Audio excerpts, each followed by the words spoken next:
We now have the pleasure of sharing with you a fantastic talent. For tonight's entertainment, we have a special treat. For the past 2 years, WRAL-TV and Capital Broadcasting have sponsored a Cecil and Leonard competition in honor of Ray Wilkinson. For more than 4 decades, Mr. Wilkinson provided the daily farm reports on WRAL-TV and ended each report with a story about 2 country boys named Cecil and Leonard. This year's winner is Austin Morris, a 17-year-old 4-H'er from Montgomery County.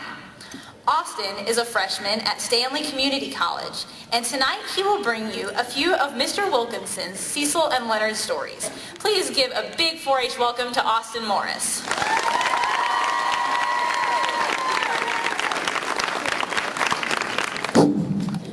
Well, it works.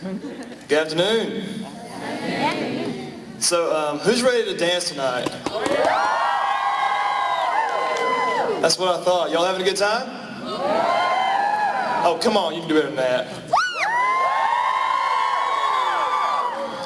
All right, so what I'm going to do tonight is I want to share with you a few of some funny stories that are with Cecil and Leonard that I thought were pretty funny. So I'm going to share them with you guys tonight, and I hope you enjoy them. So the first one is about Cecil. Cecil went to this very high-class event where you had to have a tie to get in. Well, Cecil, he didn't own a tie, didn't have one. So he went up to the door anyway to try to see if he can get in, and they said, sorry, you can't come in, you don't have a tie. And so Cecil ran back to his truck, and he found him a pair of jumper cables. And he took the jumper cables, and he tied them into a bow tie.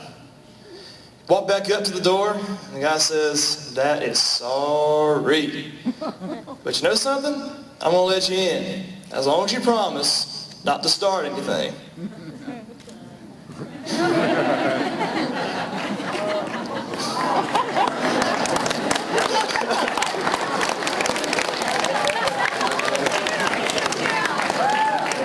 Y'all must be still tired from the 4K, because that was a little slow. The next story, Cecil and Leonard had an aunt. Her name was Aunt Opal. And her husband was an alcoholic. So one day she had enough. So she decided she was going to teach him a lesson. She took him to a nearby cemetery when he was passed out drunk one night and buried him up to his neck. He woke up the next morning, hungover and a little groggy, and he looked around and he said, glory, glory, hallelujah, it's resurrection day and I'm first one up.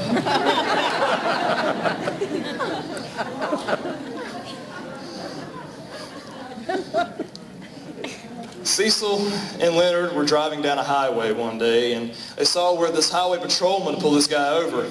Well, the highway patrolman pulled this guy over for speeding, but as he's walking up to the guy's car, he sees 2 machetes in the back of the guy's car. And so he's going, what are those doing there? So he walks up to the car and he asks the guy, he says, why are there 2 machetes in the back of your car? And he says, well, I'm a juggler. That's what I do. And the patrolman says, that's a likely story. Why don't you get out and show us? So he gets out and he takes the machetes, and sure enough, he's a juggler. He starts juggling them. Well, about that time, remember, Cecil and Leonard are driving by. And Leonard looks out and he says, would you look at that? I sure am glad I stopped drinking. Look at the test they're making these people do.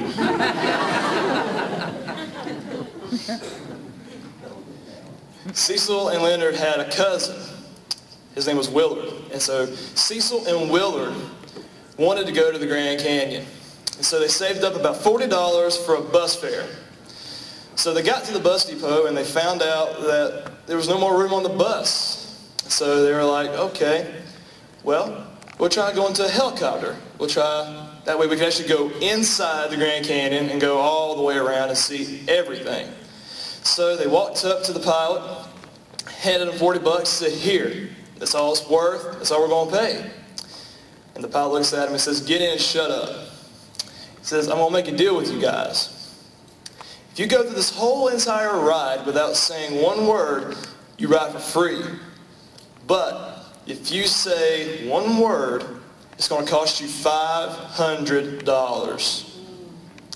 And Cecil says, we'll take you up on that offer. So they go in the Grand Canyon. They go up, they go down, they go from side to side, and they see everything they want to see. And finally, they land after about an hour. And the pilot says, I never thought I'd say it, but you guys did it. You didn't say a word. And Cecil says, well, I almost said something when Willard fell out.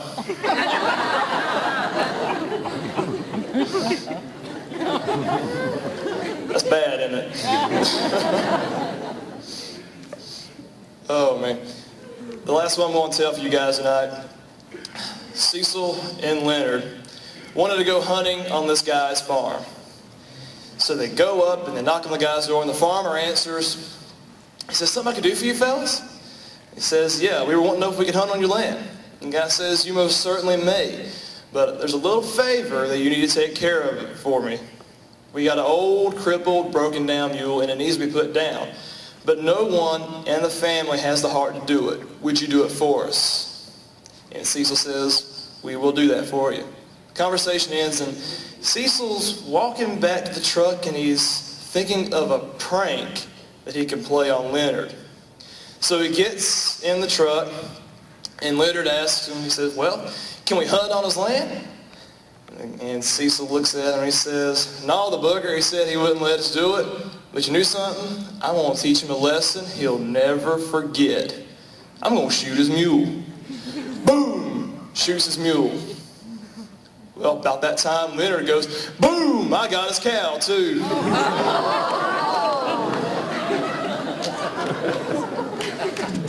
Thank you guys very much, and happy Congress.